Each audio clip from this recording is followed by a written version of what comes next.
Hello everyone, welcome back on commerce hurricanes. मैंने अपनी previous videos में आपको कॉन्फ्लिक्ट से रिलेटेड बहुत से टॉपिक्स ऑलरेडी करवाए हैं। आई होप आपने वो देखे हैं। नहीं देखे हो तो लिंक डिस्क्रिप्शन में आपको मिल जाएगा, वहाँ से देख सकते हैं।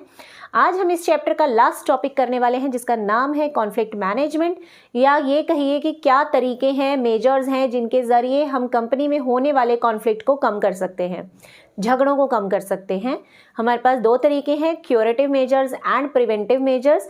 आइए क्या है ये समझ लेते हैं और वीडियो को शेयर ज़रूर कीजिएगा अगर आपको पसंद आए, लाइक भी कीजिएगा और हाँ, चैनल को सब्सक्राइब किए बिना मत जाइएगा। आप इसका स्क्रीनशॉट ले सकते हैं।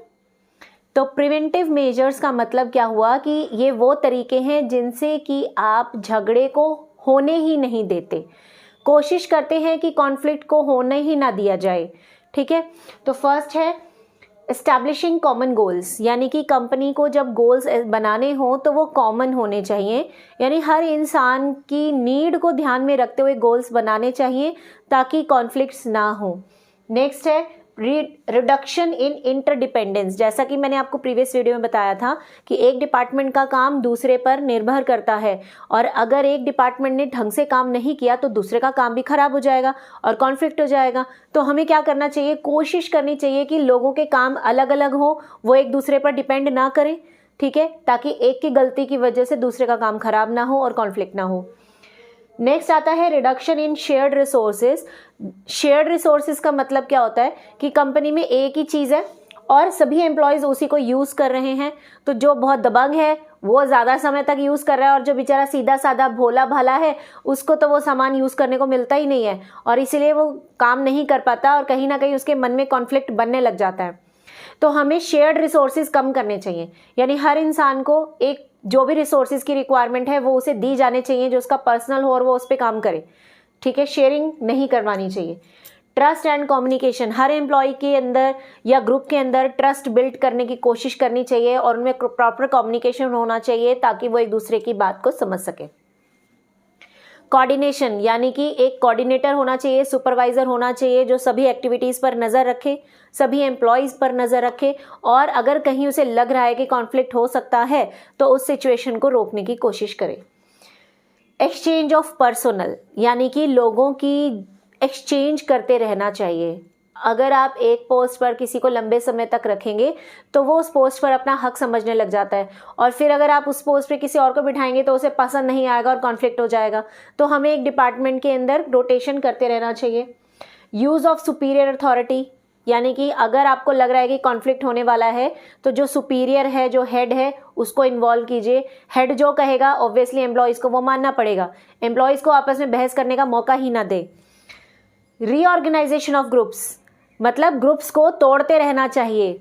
जैसे इस क्लास में होता है ना कि अगर नॉटी बच्चों का एक ग्रुप बन गया है तो टीचर उनका ग्रुप तोड़ देती है, उनको अलग अलग बिठाती है, किसी को फर्स्ट बेंच पे बिठाएगा, किसी को सेकंड पे, किसी को कहीं और बिठाएंगे।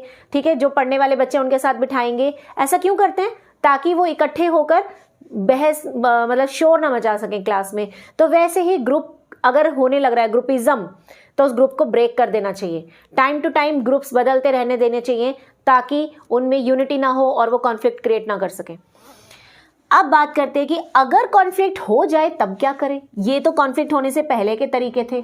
अब मान लीजिए झगड़ा हो गया तो क्या करना चाहिए? क्यूरेटिव मेजर्स, कैसे आप उसको क्योर कर सकते हो, बचा सकते हो।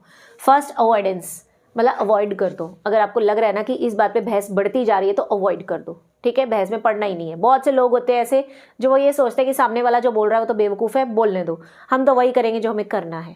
ठीक है, बहस करते ही नहीं। सेकंड है कॉम्पिटिंग, यानी कंपटीशन की फीलिंग रखनी चाहिए। ठीक है, अगर आपको लग रहा है कि दूसरा काम गलत कर रहा है तो आप उसको समझाने मत जाओ, आप अपने हिसाब से काम करो। जब आपका रिजल्ट अच्छा आएगा तो ऑटोमेटिकली पता चल ही जाएगा कि आप सही थे। तो अपना कंपटीशन बनाने की कोशिश कीजिए। कोलैबोरेशन, यानी मिलकर काम करने की कोशिश करनी चाहिए। ठीक है, अगर आपको लग रहा है कि सामने वाले के पास एक्सपीरियंस अच्छा है लेकिन टेक्निकल नॉलेज मुझे है, तो दोनों को मिलकर काम करना चाहिए ताकि रिजल्ट बेटर आए। कॉम्प्रोमाइज, यानी कुछ बात अपनी मनवाओ, कुछ दूसरे के भी मानो। अगर अपनी अपनी चलाओगे तो झगड़े तो बढ़ेंगे। ठीक है, कॉम्प्रोमाइज़ करना चाहिए, जिसको हम कहते हैं ना आम भाषा में मांड वाली कर लेनी चाहिए। नेक्स्ट आता है रोल प्लेइंग, यानी कि रोल प्ले करने का मौका दीजिए दूसरे पर्सन को भी। जैसे सपोज एक मार्केटिंग मैनेजर है, ठीक है, वो प्रोडक्शन में बहुत कमियां निकालता है, तो ठीक है कुछ टाइम के लिए उसको प्रोडक्शन डिपार्टमेंट का कोई काम दे देना चाहिए ताकि उसे पता चले कि वहाँ क्या क्या प्रॉब्लम्स होती हैं। तो एक दूसरे का रोल निभाने की उनको कभी ना कभी मौका मिलना चाहिए। कॉन्फ्रेंसेस या छोटे मोटे गैदरिंग्स होनी चाहिए जहाँ एक दूसरे को वो समझे, एक दूसरे की प्रॉब्लम को समझे, ताकि कॉन्फ्लिक्ट्स क्रिएट ना हो। ठीक है, तो इसी के साथ हमारा ये चैप्टर यहीं खत्म होता है। कमेंट सेक्शन में अगर आपका कोई डाउट है तो आप मुझसे पूछ सकते हैं, मैं डेफिनेटली रिप्लाई करूंगी। Bye bye, have a good day.